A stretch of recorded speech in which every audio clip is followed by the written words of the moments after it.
کو جاننے کی کوشش کر رہے ہیں، اور ابھی تک الحمدللہ اپنے آپ صلی اللہ علیہ وسلم کی دنیا مبارک کے بارے میں اوپر تفصیل سے پڑھا، پھر آپ صلی اللہ علیہ وسلم کی جو مہر نبوت تھی اس کے بارے میں تفصیل سے پڑھا، پھر آپ صلی اللہ علیہ وسلم کے بال مبارک کیسے تھے اور اس ذیل میں اپنے بالوں کے احکام کیا ہیں اسلامی حوالے سے وجہ سے دیکھی، پھر آپ صلی اللہ علیہ وسلم کے لباس کے بارے میں پڑھا کہ آپ صلی اللہ علیہ وسلم کو کیا پہننا پسند تھا، اس کے حوالے سے تفصیلات کو دیکھا، پھر اس کے بعد آپ صلی اللہ علیہ وسلم کی عادت مبارکہ کہ آپ صلی اللہ علیہ وسلم اپنے ہاتھ میں انگوٹھی پہنا کرتے تھے، تو آپ صلی اللہ علیہ وسلم کی جو انگوٹھی کی تفصیلات ہیں ان کا جو ذکر آیا حدیث میں ان کے بارے میں جانا، پھر آپ صلی اللہ علیہ وسلم کی عادت مبارکہ کی کہ آپ صلی اللہ علیہ وسلم ہمیشہ کوئی بھی اچھا کام کرتے، کوئی بھی نیکی کا کام کرتے، حضرت عائشہ رضی اللہ تعالیٰ عنہا فرماتی ہیں یعجب التیمم، آپ صلی اللہ علیہ وسلم کو تیمم بہت پسند تھا۔ تیمم کسے کہتے ہیں؟ تیمم کہتے ہیں کہ کوئی بھی کام جب آپ اس کی ابتدا کریں تو اس کو اپنی دائیں جانب سے کریں، تو آپ صلی اللہ علیہ وسلم جب وضو کر رہے ہوتے تو پہلے دایاں ہاتھ دھوتے پھر بایاں دھوتے، اسی طرح جب آپ صلی اللہ علیہ وسلم نے فرمایا کہ مسجد میں داخل ہوں تو پہلے داخل ہوتے ہوئے پہلے دایاں پاؤں اندر رکھیں پھر بایاں رکھیں، اور اس طرح نکلتے ہوئے آپ بایاں پہلے رکھیں گے اور دایاں بعد میں رکھیں گے۔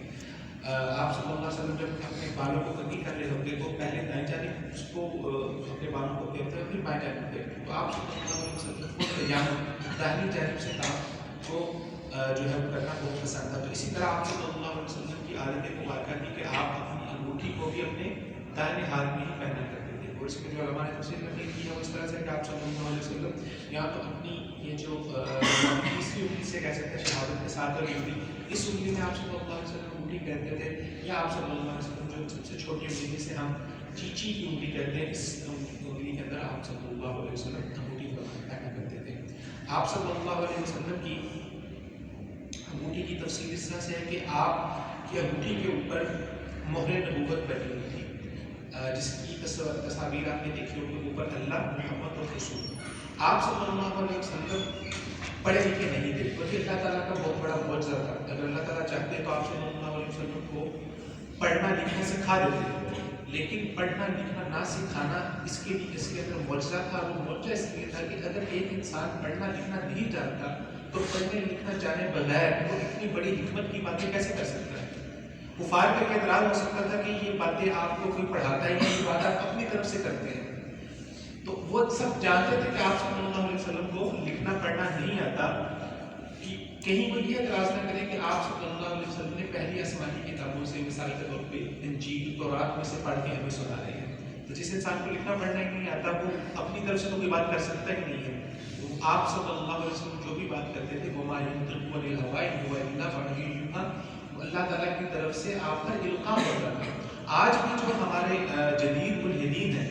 ان کا ایک بہت بڑا اعتراض ہے، جب کوئی اسلام کے اوپر اعتراض کرتے ہیں وہ کہتے ہیں کہ اسلام نعوذ باللہ من ذالک کوئی الہامی مذہب نہیں ہے، کوئی قرآن مجید نعوذ باللہ من ذالک کوئی الہامی کتاب نہیں ہے، ان کا یہ اعتراض ہوتا ہے کہ قرآن مجید وہ کتاب ہے جو نعوذ باللہ من ذالک رسول اللہ صلی اللہ علیہ وسلم نے خود اپنے پاس سے رکھی، اور اس کے اعتراض کے اندر وہ یہ اعتراض لے کے آتے ہیں کہ قرآن مجید کے اندر بہت سارے معاملات ایسے ہیں جو تورات کے اندر بھی آپ کو ملیں گے، جو زبور کے اندر بھی آپ کو ملیں گے، جو انجیل کے اندر بھی ملیں گے۔ اگر ہم انجیل کی بات کرتے ہیں تو انجیل کے دو عہد نامے ہیں، ایک ہے عہد نامہ قدیم اور ایک ہے عہد نامہ جدید، جسے ہم اولڈ ٹیسٹیمنٹ اور نیو ٹیسٹیمنٹ بھی کہتے ہیں۔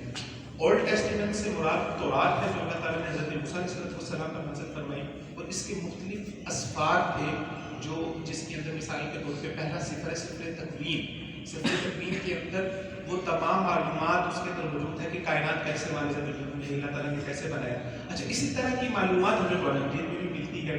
اللہ تعالیٰ نے فرمایا کہ میں نے آسمان اور زمین کو 7 دن کے اندر پیدا کیا۔ اسی طرح انجیل کے اندر اولڈ ٹیسٹیمنٹ کے اندر بھی بہت ساری چیزیں ملتی ہیں، تو ان سب چیزوں کا آپس میں ملنا اس کی کیا ریزن ہے؟ کیوں قرآن مجید کے اندر وہ تفصیلات موجود ہیں جو تورات اور انجیل کے اندر بھی ہے؟ قرآن مجید اسی دین کا تسلسل ہے جو اللہ تعالیٰ نے حضرت ابراہیم علیہ السلام پر نازل فرمایا تھا۔ ہمارا اسلام اس کی بنیاد جا کر کہاں پر ملتی ہے؟ جناب ابراہیم علیہ السلام سے۔ تو ان تمام مذاہب کو ہم کہتے ہیں ابراہیمی مذاہب۔ حضرت ابراہیم علیہ السلام کے 2 بیٹے تھے، جناب یعقوب اور حضرت اسحاق علیہ السلام، 2 دو بیٹے تھے حضرت یعقوب اور حضرت اسحاق. حضرت یعقوب علیہ السلام کے آگے بیٹے تھے حضرت یعقوب حضرت ابراہیم کے دو بیٹے تھے حضرت اسحاق اور حضرت اسماعیل. حضرت اسحاق کے آگے بیٹے تھے حضرت یعقوب اور حضرت یعقوب علیہ السلام کا لقب تھا بنی اسرائیل. اور حضرت یعقوب کے آگے بیٹے تھے جناب یوسف علیہ السلام. اور پھر اسی سلسلے سے تمام انبیاء آتے رہے. حضرت موسیٰ علیہ السلام بھی حضرت اسحاق کی لڑی میں سے ہیں, حضرت عیسیٰ علیہ السلام بھی حضرت اسحاق کی لڑی میں سے ہیں. اور اللہ تعالیٰ نے آپ صلی اللہ علیہ وسلم کو حضرت ابراہیم علیہ السلام کی جو دوسری اولاد تھی جناب اسماعیل, جن کی لڑی سے کوئی دوسرے کے نمبر نہیں آئے تھے, صرف آپ صلی اللہ علیہ وسلم آئے تھے. تو اللہ تعالیٰ نے آپ کو حضرت یعقوب کی لڑی میں سے مبعوث فرمایا. اور یہود اور عیسائیوں کی آپ صلی اللہ علیہ وسلم کو نہ ماننے کی ایک بہت بڑی وجہ یہ بھی تھی کہ وہ آپ صلی اللہ علیہ وسلم کو اس لیے نہیں مانتے تھے کہ وہ سمجھتے تھے کہ نبی ہماری نسل میں سے آئیں گے. جب اللہ تعالیٰ نے حضرت یعقوب علیہ السلام حضرت ابراہیم حضرت اسماعیل علیہ السلام کی نسل میں سے بھیج دیا, جسے عام طور پہ ہمارے یہاں عام زبان میں شریکہ کہا جاتا ہے کہ وہ شریکے کی وجہ سے کہ ان کی طرف سے آگے نبی, لہٰذا ہم اب اس بات کو نہیں تسلیم کریں گے. اللہ تعالیٰ قرآن مجید میں فرماتے ہیں یعرفونہم کما یعرفون ابناءہم, جس طرح ایک باپ اپنے بیٹے کو پہچانتا ہے اس طرح یہ یہودی آپ کو پہچانتے ہیں کہ آپ اللہ کے سچے نبی ہیں, کیونکہ اللہ تعالیٰ نے تورات کے اندر آپ صلی اللہ علیہ وسلم کی تمام نشانیاں ذکر کی تھیں. تو وہ تمام کی تمام نشانیاں کو پتہ تھی. اور ہم نے پچھلے جو حضرت سلمان فارسی رضی اللہ تعالیٰ عنہ کی حدیث پڑھی تھی باب کے اندر, کیونکہ جو یہودی عالم نے بتایا تھا کہ یہ نشانیاں ہیں. حضرت سلمان فارسی پھر آپ صلی اللہ علیہ وسلم کے پاس آئے. تمام جتنے بھی ابراہیمی مذاہب ہیں ان تمام کی بنیاد اصل ایک ہے. ہم پہلے بھی اس بارے سے بات کر چکے ہیں کہ ایک اصولی بات ہے کہ وہ تمام کی تمام تعلیمات جو تورات اور زبور کے اندر آئی ہیں قرآن مجید کے ساتھ, ان کا ریلیشن دو طرح سے بنے گا. پہلی یہ ہے کہ وہ تعلیمات تورات اور زبور کے اندر بھی ہیں اور قرآن مجید نے ان کی توثیق کر دی ہے. تو تورات انجیل کے بعد جب قرآن مجید کی اس کی توثیق ہو گئی تو اب وہ اسلام کا باقاعدہ حصہ بن چکی ہے. دوسری سچویشن یہ ہے کہ انجیل اور تورات کے اندر جو معلومات ہیں قرآن مجید نے اس کی نفی کر دی ہے. اگر نفی کر دی ہے تو پھر ہم اس کو نہیں مانیں گے. مثال کے طور پہ جیسے کہ اللہ تعالیٰ فرماتے ہیں وقالت الیہود عزیر ابن اللہ وقالت النصارى المسیح ابن اللہ, کہ یہودیوں نے کہا کہ حضرت عزیر اللہ کے بیٹے ہیں اور عیسائیوں نے کہا کہ حضرت عیسیٰ علیہ السلام اللہ کے بیٹے ہیں. تو اللہ تعالیٰ نے اس کی نفی کر دی, لہٰذا ہم اس کو نہیں مانیں گے. اور تیسری صورت یہ ہے کہ جس کے بارے میں نہ تو اسلام نے, نہ قرآن مجید نے, نہ آپ صلی اللہ علیہ وسلم کی کسی حدیث نے اس کی تصدیق کی ہے اور نہ ہی اس کی نفی کی ہے, تو اس کے بارے میں کیا قاعدہ ہے؟ رسول اللہ نے فرمایا کہ حدثوا عن بنی اسرائیل, کہ بنی اسرائیلی روایات کو بیان کر دیا کرو بلا حرج, جس میں کوئی حرج کی بات نہیں ہے. ولکن لا تصدقوا ولا تکذبوا, لیکن اس کی تصدیق اور تکذیب نہ کرو. اگر اس کے اندر کوئی فائدے کی بات ہے تو وہ بیان کر دو, لیکن اس کی تکذیب اور تصدیق نہیں ہونی چاہیے. تو اس لیے آپ صلی اللہ علیہ وسلم پر ہم بات کر رہے تھے آپ صلی اللہ علیہ وسلم کی انگوٹھی کی, تو آپ کی انگوٹھی کس لیے تھی آپ کے پاس کہ جب بھی آپ صلی اللہ علیہ وسلم کوئی خط لکھا کرتے, کیونکہ آپ صلی اللہ علیہ وسلم مدینہ آنے کے بعد ایک اسٹیٹ کے, ایک مملکت کے سربراہ کے طور پر آپ صلی اللہ علیہ وسلم کا ظہور ہوا, تو آپ نے کوئی رسمی خط لکھنا ہوتا اور وہ خط آپ کی طرف سے ہو تو آپ اس کے نیچے اپنی وہ مہر لگا دیا کرتے تھے انگوٹھی کی, جس سے یہ پتہ چلتا تھا کہ یہ خط باقاعدہ ایک آفیشیل اتھارٹی کی طرف سے آیا ہے اور یہ باقاعدہ ایک آفیشیل خط ہے. اب اس میں علماء نے کچھ مزید بحث کی ہے. فرماتے ہیں کہ کیا آپ صلی اللہ علیہ وسلم کا یہ انگوٹھی پہننا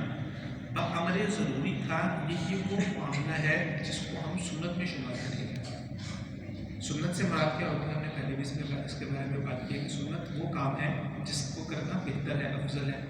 تو کیا انگوٹھی پہننا سنت ہے یا انگوٹھی اس معاملے میں آتی ہے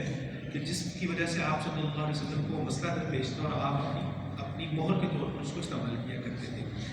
تو تفصیلات اس کی کافی ساری ہیں, لیکن ہم نے پہلے بھی اس حوالے سے بات کی تھی کہ اگر کوئی انسان اس نیت سے یہ نیک کام کرتا ہے, اس نیت سے انگوٹھی پہنتا ہے کہ رسول اللہ صلی اللہ علیہ وسلم نے پہنی ہے, تو اس کو ایک مرحلے میں آ کر آپ صلی اللہ علیہ وسلم کی اتباع کرنے کا ثواب ملے گا, ورنہ انگوٹھی پہننا یا نہ پہننا یہ کن امور میں سے ہے؟ یہ مباح امور میں سے ہے۔ ہم نے احکامات کی 5 قسمیں ہم نے ذکر کی تھی، فرض واجب، فرض واجب، دوسری تھی مستحب، تیسری تھی مباح، چوتھی تھی مکروہ اور آخری تھی حرام۔ حرام کو چھوڑنا ضروری ہے، فرض کو کرنا لازمی ہے، واجب کو مستحب وہ ہوتا ہے جس کے کرنے پر ثواب ہوتا ہے، چھوڑنے پر گناہ نہیں ہوتا، مکروہ وہ ہوتا ہے جس سے بچا جائے، تو بہتر ہے مباح وہ ہے جس کو آپ کی مرضی ہے، آپ کرنا چاہیں کر لیں، نہ کرنا چاہیں نہ کریں۔ تو انگوٹھی پہننا مباح امور میں سے ہے، اور اگر آپ اس میں یہ نیت شامل کر لیتے کہ آپ صلی اللہ علیہ وسلم انگوٹھی پہنتے تھے تو اللہ تعالیٰ آپ کے نام اعمال میں ثواب بھی لکھ دیں گے۔ اسی طرح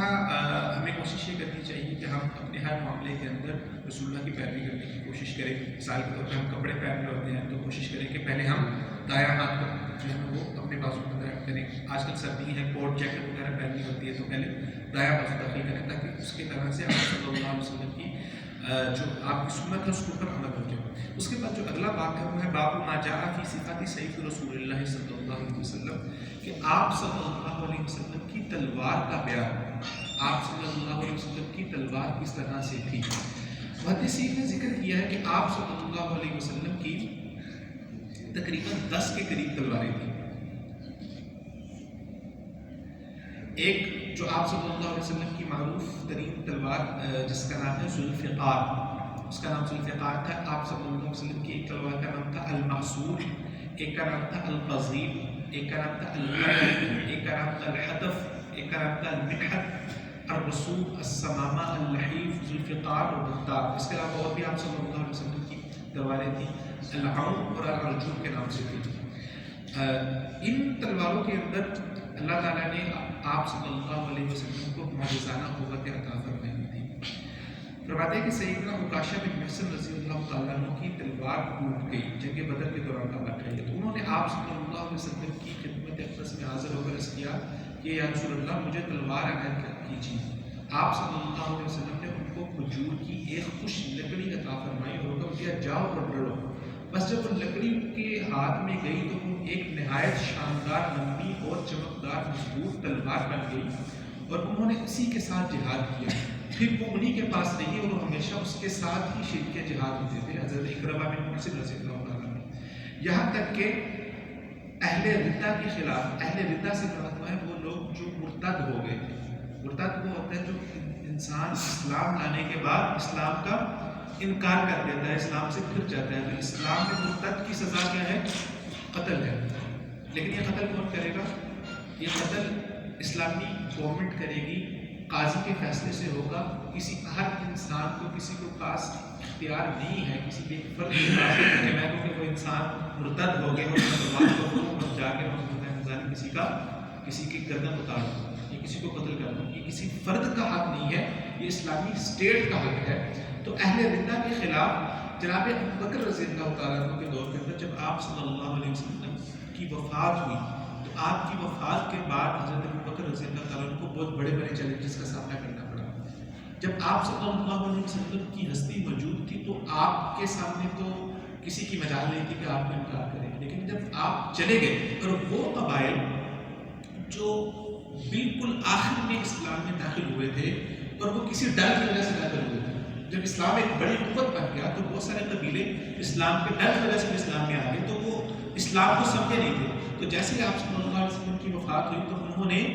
زکوٰۃ دینے سے انکار کر دیا، انہوں نے کہا کہ ہم زکوٰۃ نہیں دیں گے۔ تو حضرت ابوبکر رضی اللہ تعالیٰ عنہ نے فرمایا کہ جو انسان اسلام کے بنیادی 5 ارکان میں سے کسی ایک رکن کا انکار کر دیتا ہے تو وہ انسان پھر مسلمان نہیں رہتا۔ مثال کے طور پر کوئی انسان نماز کا انکار کر دے تو مسلمان نہیں رہتا، زکوٰۃ کا انکار کر دے تو مسلمان نہیں رہے گا، روزے کا انکار کر دے، حج کا انکار کر دے تو وہ اسلام میں نہیں رہے گا۔ تو حضرت ابوبکر رضی اللہ تعالیٰ عنہ نے فرمایا کہ انہوں نے زکوٰۃ کا انکار کرتے لہٰذا ان کے خلاف لشکر کشی کی جائے، اب یہ لوگ مسلمان نہیں رہے۔ تو اہل ردہ کے خلاف جب وہ حضرت عکاشہ بن محصن جہاد کے لیے گئے تو اس وقت حضرت عکاشہ بن محصن رضی اللہ تعالیٰ عنہ اس جنگ کے اندر وہ شہید ہوئے، اور یہ جو تلوار تھی اس تلوار کا نام کیا تھا؟ العون، اس تلوار کا نام تھا۔ یہ حدیث اس کو سیرت ابن ہشام کے اندر انہوں نے نقل کیا ہے، اور دلائل النبوہ البیہقی، امام بیہقی نے دلائل النبوہ کے اندر اس واقعے کو ذکر کیا۔ اسی طرح ایک دوسرے صحابی حضرت عبداللہ بن جحش کی تلوار غزوہ احد میں ٹوٹ گئی، تو انہوں نے بھی آپ صلی اللہ علیہ وسلم، تو ان کو بھی آپ صلی اللہ علیہ وسلم نے کھجور کی ایک شاخ عنایت فرمائی. جب وہ ان کے ہاتھ میں آئی تو نہایت عمدہ تلوار بن گئی، اور اس تلوار کا نام تھا العرجون. عرجون عربی زبان میں کہتے ہیں سوکھی ہوئی لکڑی کو. ایک لکڑی جب درخت سے ٹوٹ جاتی ہے شاخ، اور شاخ ٹوٹ کے وہ نیچے گر جاتی ہے، تو جب تازی ٹوٹتی ہے وہ ہری بھری ہوتی ہے، اور کچھ وقت گزرنے کے بعد وہ سخت ہو جاتی ہے اور خشک ہو جاتی ہے. تو وہ لکڑی جو درخت سے ٹوٹ کے خشک ہو جائے اس کو العرجون کہتے ہیں. تو آپ صلی اللہ علیہ وسلم نے حضرت عبداللہ بن جحش رضی اللہ تعالیٰ عنہ کو عرجون کھجور کی لمبی سی ٹہنی، سوکھی ہوئی ٹہنی تھی، وہ ان کو دی، اور انہوں نے اس کے ساتھ جہاد کے بعد انہوں نے پکڑا تو اس کے اندر اللہ تعالیٰ نے باقاعدہ ایک تلوار کی قوت شامل کر دی. اب اس میں علماء نے ذکر کیا ہے کہ کیا باقاعدہ سے وہ جو کھجور کی ٹہنی آپ صلی اللہ علیہ وسلم نے حضرت عکاشہ بن محصن اور حضرت عبداللہ بن جحش کو دی تھی، کیا وہ باقاعدہ طور پہ جسمانی حوالے سے ایک تلوار کے اندر کنورٹ ہو گئی تھی، یا اللہ تعالیٰ نے اس لکڑی کو اتنا سخت کر دیا تھا، اس کے اندر پوری طاقت پیدا کر دی تھی کہ جب وہ تلوار کے ساتھ اندر گزرتی تو وہ تلوار کا کام دیتی. اب جیسے کہ پچھلے واقعے کے اندر ذکر آیا کہ جب انہوں نے اس کو پکڑا تو وہ ایک مضبوط چمکدار تلوار بن گئی. تو اس طرح کی کچھ تفصیلات بھی ملتی ہیں. البتہ جو علماء کی زیادہ رائے ہے ان کا یہی کہنا ہے کہ اللہ تعالیٰ نے اس کھجور کی ٹہنی کے اندر اتنی قوت پیدا کر دی تھی کہ وہ تلوار کا مقابلہ کرنے کے لیے تیار تھا. غزوہ بدر کے اندر مسلمانوں کے پاس جو ہم واقعہ سنتے رہے کہ کھجور کی ٹہنیوں سے لڑتے رہے ہیں، بنیادی طور پر وہ رسول اللہ صلی اللہ علیہ وسلم کی عطا کرتا تھا. اللہ تعالیٰ کا ایک معجزہ تھا جو اللہ تعالیٰ نے رسول اللہ صلی اللہ علیہ وسلم کو عطا کیا. اسی طرح جو آپ صلی اللہ علیہ وسلم کی مشہور ترین تلوار سے ذوالفقار، اس تلوار میں چھوٹے چھوٹے خوبصورت گڑھے تھے. یہ تلوار کی صورت ایسی تھی کہ تلوار اگر آپ نے شاہی قلعے میں کبھی گئے ہوں، وہاں پر آپ نے تلواریں دیکھی ہوں، تو وقت کے ساتھ ساتھ اس کے لوہے کے اندر چھوٹے چھوٹے سے کچھ نشانات پڑ جاتے ہیں اور لوہا بیچ میں سے گھل جاتا ہے. تو فرماتے ہیں کہ ذوالفقار کے اندر چھوٹے چھوٹے گھڑے تھے، اور فرماتے ہیں کہ اس کی پشت ہڈیوں کی طرح، اس کی پشت ہڈیوں کی طرف جوڑ تھے. اچھا، اس کی پشت ہڈیوں کی طرف جوڑ تھے، یہ جڑی ہوئی تھی، ٹوٹی ہوئی تھی، لیکن اس کو جوڑ کے بنایا گیا تھا. جب فتح مکہ ہوا تو آپ صلی اللہ علیہ وسلم کے ہاتھ مبارک میں یہی تلوار تھی ذوالفقار. کہا جاتا ہے کہ یہ تلوار آپ صلی اللہ علیہ وسلم نے سیدنا علی المرتضیٰ رضی اللہ تعالیٰ عنہ کو عنایت فرمائی تھی. اسی طرح آپ صلی اللہ علیہ وسلم کی تلوار تھی قلعی بطار الحدف، جو بنو قینقاع کے ہتھیاروں میں سے ملی تھی. بنو قینقاع یہودیوں کے قبائل تھے جو ان کے مال میں سے جو مال اللہ تعالیٰ نے آپ صلی اللہ علیہ وسلم کو غنائم عطا فرمایا تھا، بس یہ 3 تلواریں آپ صلی اللہ علیہ وسلم کے پاس تھی جو اللہ تعالیٰ آپ صلی اللہ علیہ وسلم کے پاس موجود تھی. سو حضرت انس رضی اللہ تعالیٰ عنہ فرماتے ہیں کانت طبیعۃ سیف رسول اللہ صلی اللہ علیہ وسلم من فضة. فرماتے ہیں کہ آپ صلی اللہ علیہ وسلم کی تلوار کا جو دستہ تھا وہ چاندی سے بنا ہوا تھا. آپ صلی اللہ علیہ وسلم کی تلوار کا دستہ چاندی سے بنا ہوا تھا. اب سونے اور چاندی کے حوالے سے کیا حکم ہے؟ کیا مرد، ایک تو مرد سونے کے استعمال کو نہیں کر سکتا، سونا مرد کے اوپر حرام ہے. اسی طرح ایک حدیث میں رسول اللہ صلی اللہ علیہ وسلم نے فرمایا کہ لا تشربوا فی اناء الذهب والفضة، سونے اور چاندی کے بنے ہوئے برتنوں کے اندر نہ کھاؤ اور نہ ہی پیو. تو ایسے برتن جو سونے اور چاندی سے بنے ہوئے ہوں ان کے اندر کھانا اور پینا بھی منایا صلی اللہ علیہ وسلم. اسی طرح ایک اور حدیث میں آتا ہے کہ آپ صلی اللہ علیہ وسلم کا ایک پیالہ تھا اور وہ پیالہ ٹوٹ گیا، تو اس پیالے کو جوڑنے کے لیے جو تاروں کا استعمال ہوا وہ چاندی کی تاریں تھیں. تو اگر کوئی ایسا برتن موجود ہو جو برتن ٹوٹ گیا ہو اور اس کو جوڑنے کے لیے اس میں چاندی کا استعمال ہو گیا ہے، اس کے اندر کھایا پیا جا سکتا ہے. یا کوئی ایسا برتن جس کے اندر کوئی ایک آدھی تار سونے یا چاندی کی لگی ہوئی ہے، اس کے اندر بھی کھایا پیا جا سکتا ہے. لیکن بہتر کیا ہے، اس سے بچا جائے، بچنا بہتر ہے. کہ وہ میں زیادہ مباحات میں سے نہیں ہے. ایک انسان ہے کہ سونے اور چاندی کے برتن تو نہیں ہے، لیکن اس کے اندر اس کے اوپر فار ایگزامپل کوئی ایسا برتن ہے جو گولڈ کوٹڈ ہے، جو ایسا برتن ہے جو سلور کوٹڈ ہے، تو کوئی انسان کے اس میں کون سا مسئلہ ہے؟ میں آپ کے